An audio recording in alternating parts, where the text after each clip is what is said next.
हरे कृष्णा। क्या आपने कभी सोचा है कि आखिर यूपी और बिहार के लगभग हर घर में आद्रा लगते ही दाल पूरी, खीर और रसीले आम क्यों बनाए जाते हैं? इसके पीछे केवल एक परंपरा नहीं, बल्कि खेती, प्रकृति और भगवान इंद्रदेव से जुड़ी एक बहुत ही सुंदर आस्था छिपी हुई है। आज के इस वीडियो में हम जानेंगे कि साल 2026 में आद्रा नक्षत्र कब शुरू होगा, कब समाप्त होगा, इसका धार्मिक और कृषि महत्व क्या है, तथा इस दौरान कौन कौन से शुभ कार्य करने चाहिए और किन कार्यों से बचना चाहिए। तो आइए बिना किसी देरी के शुरुआत करते हैं। यूपी और बिहार में जैसे ही आद्रा का समय निकट आता है, गांवों और शहरों में एक अलग ही उत्साह दिखाई देने लगता है। रसोई में दालपूरी की सुगंध, खीर की मिठास और रसीले आमों से सजी हुई थालियां इस पर्व की विशेष पहचान बन जाती हैं। मान्यता है कि आद्रा नक्षत्र के आगमन के साथ ही अच्छी वर्षा का आरंभ होता है। किसान नई फसल की तैयारी शुरू करते हैं और भगवान इंद्रदेव से भरपूर वर्षा की प्रार्थना करते हैं। इसलिए इस दिन दाल पूरी, खीर और आम का भोग लगाकर इंद्रदेव का आशीर्वाद प्राप्त किया जाता है। आद्रा नक्षत्र का इंतजार केवल किसानों को ही नहीं, बल्कि बच्चों से लेकर बुजुर्गों तक सभी को रहता है, क्योंकि यह केवल स्वादिष्ट भोजन का अवसर नहीं, बल्कि प्रकृति के नव जीवन का उत्सव भी है। भारत एक कृषि प्रधान देश है और अधिकांश स्थानों पर खेती की शुरुआत आद्रा नक्षत्र से ही मानी जाती है। शास्त्रों के अनुसार यदि रोहिणी नक्षत्र में हल्की वर्षा हो और मृगशिरा नक्षत्र में तेज गर्मी पड़े, तो आद्रा नक्षत्र में अच्छी वर्षा होने की संभावना मानी जाती है। भीषण गर्मी से तपती हुई धरती पर जब आद्रा के दौरान पहली अच्छी बारिश होती है, तो पूरा वातावरण शीतल हो जाता है। खेतों में हरियाली छा जाती है, नदियां और तालाब भरने लगते हैं तथा किसानों के चेहरे पर नई उम्मीद की मुस्कान लौट आती है।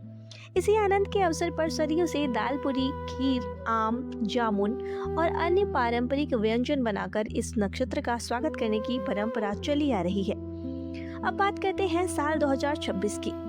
वर्ष 2026 में सूर्यदेव 22 जून सोमवार को रात्रि 8:27 पर आद्रा नक्षत्र में प्रवेश करेंगे और 6 जुलाई 2026 सोमवार को रात्रि 10:02 पर सूर्यदेव आद्रा नक्षत्र से निकलकर पुनर्वसु नक्षत्र में प्रवेश करेंगे। इसी के साथ आद्रा नक्षत्र की अवधि समाप्त हो जाएगी। ज्योतिष शास्त्र के अनुसार आद्रा नक्षत्र 27 नक्षत्रों में छठा स्थान रखता है। इसके देवता भगवान रुद्र अर्थात भगवान शिव का उग्र स्वरूप माने जाते हैं तथा इसके स्वामी राहु है। यह नक्षत्र परिवर्तन, शुद्धि और नई शुरुआत का प्रतीक माना जाता है।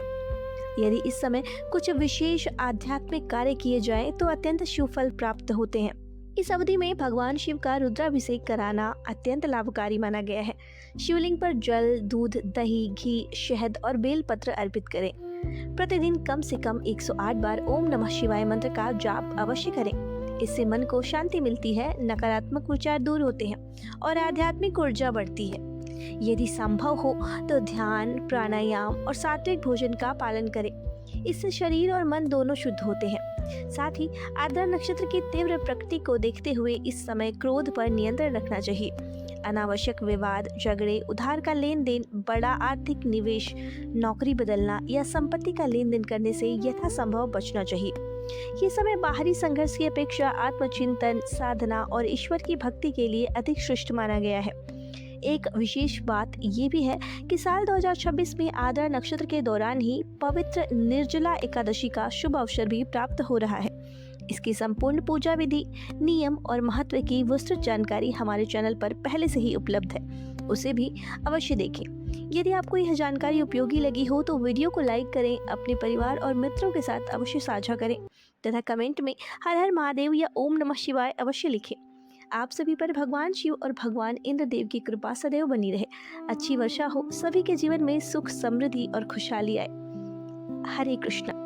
आस्था, श्रद्धा और भक्ति परिवार की ओर से आप सभी को आद्रा नक्षत्र की हार्दिक शुभकामनाएं। मिलते हैं अगली वीडियो में।